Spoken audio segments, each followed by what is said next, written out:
zanayi a cikinsa. Ina neman kidan idanuwa na duk na kosa. Gurgu nake kuma ba ido garan ba hannaye na ƙasa. Idan na ji muryar ki ko ina nake sai na tasa. Duran da daga cibis da ke zan miƙe kar in rasa ki ko zan rasa rayuwa ta zana biki. So sanadi da ke zan yi rayuwa zana buɗe idanuwa. Hannaye na siya moruwa jiki da jini ashe dole motsa idan na gane ki zuciya ta yi ta bugawa.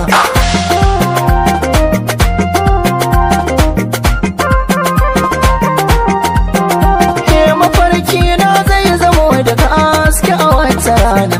Ina ganki zan sauke dukan rabin jikina ko me kike so shi zan baki. Rike na amana so na ga aske nake miki har na danki. Kyace da kula a zuciyata na ajewa ba ta binki. Madubin fuska na sanya so barowa ba ni na baki. Idan na ji ganguna na sanyin kya zuciyata sai na motsa. Zo mu yi soyayya don mu kawo da kiyayya. Mu yi so da biyayya.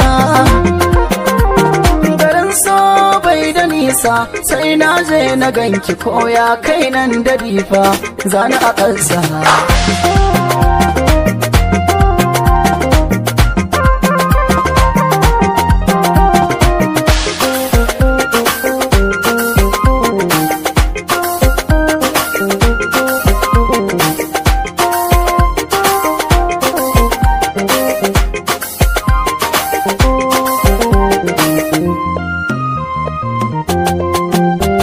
Jinin da ke ta kewaye a jikina zai ja burki. Ran da kika yi batun ki bar ni a rayuwa zai rasa shauki. Domin ke ce abin gani na dare da rana banda kamar ki.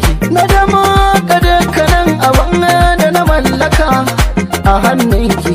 Ki ta ni kika yi na ko ina ba laifi ni zan biki. Rashin daraja a so shi ne babban faduwa. Gwara na soki idan na biye biki. Rayuwata a daki daki zan ji daɗi kin yi shamaki